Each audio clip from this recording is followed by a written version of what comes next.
रविवार को समाहरणालय स्थित संवाद कक्ष में नशा मुक्त युवा फॉर विकसित भारत अभियान का शुभारंभ भव्य तरीके से किया गया। कार्यक्रम के दौरान सर्वप्रथम उपस्थित सभी लोगों ने प्रधानमंत्री नरेंद्र मोदी के राष्ट्रीय संबोधन का सीधा प्रसारण देखा और सुना। कार्यक्रम के दौरान बिहार सरकार के परिवहन मंत्री दामोदर रावत, जिला प्रशासन के वरीय पदाधिकारी, नेहरू युवा केंद्र और राष्ट्रीय सेवा योजना के स्वयंसेवकों सहित बड़ी संख्या में छात्र छात्रा उपस्थित थे।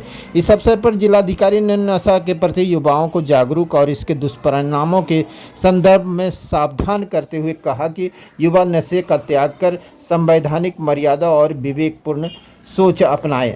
आइए सुनते हैं उनकी प्रेरणा भरी बातों को। देखिएगा कि अगर माता पिता से आपकी खटपट होती है तो आप थोड़ा कुछ चला के माता पिता को मार देते हैं या उनको उनके बारे में अपशब्द करने लगते हैं या अपने घर में आग लगा देते हैं या अपने घर की चीजों को तोड़ देते हैं। ऐसा नहीं करते हैं, आपस में संवाद करते हैं। युवा है वो हमसे 10 गुना, हम लोग जिस पीढ़ी के लोग हैं उससे 10 गुना ज्यादा समझदार है, उसके पास ज्ञान का भंडार है, बस उसको दशा और दिशा उसको ठीक नहीं है। परिवार या समाज का बंधन क्यों रहता है? परिवार और समाज का बंधन इसलिए रहता है कि आपको ये बताया जा सके कि क्या सही है क्या गलत है, और उसकी परिभाषा हमेशा बदलते रहती है। जैसे हम लोग जब बच्चे थे तो हम लोग को सिखाया जाता था कि चोरी करना पाप है, झूठ बोलना पाप है, इस तरह की बात होती थी। आज उसकी परिभाषा बदल गई है। आज है कि नशा नहीं करना है, साइबर अपराध से नहीं करना है, इंटरनेट पर बहुत सारी चीजें हैं जिसमें आपको इन्वॉल्व नहीं होना है। तो ये सब चीजें, तो इन सब इस तरह के जो आयोजन होते हैं उनके पीछे मूल भावना यही होती है, और तब आपको समझ में आता है कि नहीं हमको बताया गया था। और बहुत सारी चीजें जो आज के युवा हैं वो मजा लेने के लिए करते हैं। एक कस मार लिए तो क्या फर्क पड़ा, लेकिन धीरे धीरे वो कस कब उनकी जिंदगी में जहर बनकर घुस गया फिर उनको समझ में नहीं आता। बहुत सारे लोग अब हम आपको बता रहे हैं, कल शाम में हम गए थे यहाँ बाल संरक्षण गृह है, बुधवन तालाब से जब आगे बढ़िएगा तो थोड़ी दूर जाने के बाद आपको बाएं साइड में, अगर आप खैरा की तरफ जा रहे हैं तो बाएं साइड में, जब खैरा से आ रहे हैं तो दाएं साइड में आप वहाँ जाइएगा। आप तो नहीं जा पाइएगा, लेकिन हम प्रयास करेंगे कि स्कूल के बच्चों को वहाँ जाकर घुमाएं, दिखाएं। वहाँ लगभग 36 बच्चे हैं, 36 या 43, हमको एग्जैक्ट नंबर नहीं आ रहा है, और वो सब आपकी उम्र से अधिक के नहीं। वो हमारा, क्योंकि ये कानून में प्रावधान है कि जो बालिग बच्चा है उसी को जेल भेजा जा सकता है, और जो नाबालिग बच्चा है उसको बाल संरक्षण गृह में रखा जाता है।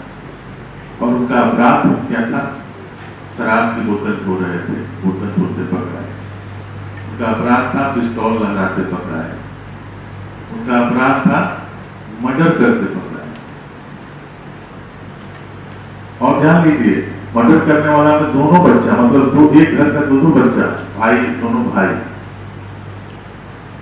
ये आपको लग रहा है कि हम कोई कहानी सुना रहे हैं, लेकिन ये कहानी नहीं है, ये हकीकत है।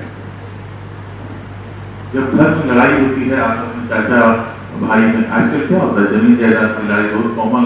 तो ये जो आज सब लोग एक स्वप्न में जी रहे हैं, उससे बाहर निकलने की इस पीढ़ी को जरूरत है, नहीं तो हम लोग भी भटक जाएंगे। अपने अधिकार के लिए लड़ना बहुत अच्छी चीज है, एक जिंदा आदमी की निशानी है। हमारे भी, अगर हमको भी कोई अगर ये करेगा तो अगर हमारे साथ कोई अन्याय होगा तो हम भी जाएंगे अपना, लेकिन उसका एक फोरम है, उसका एक मंच है। पहले हम अपने वरीय पदाधिकारियों से बात करेंगे, जब उनसे नहीं होगा तो हम अगर उसमें कोर्ट जाने की जरूरत होगी तो कोर्ट में जाएंगे। लेकिन ऐसा नहीं है कि हम कलेक्टर हैं तो घर से किरासन तेल का डब्बा लाएंगे और यहाँ चला लेंगे या तोड़ फोड़ करेंगे। इन्हीं सब चीजों के लिए, और अच्छा लगा कि आज आप लोग आए हैं, बड़ी अच्छी उपस्थिति है। तो थोड़ी देर में कार्यक्रम शुरू होगा, हम कुछ ज्यादा लंबा थोड़ा भाषण दे दिए, लेकिन मन दुखी होता है। कल हम जब गए थे उस जगह पर तो मन दुखी होता है। कितना भी अच्छा खाना दे दिया जाए वहां पर, लेकिन आपने तो बंद कमरे में आपके ऊपर ताला लगा के आपके ऊपर सिपाही खड़ा किया हुआ, सोचिए कितनी खराब बात है।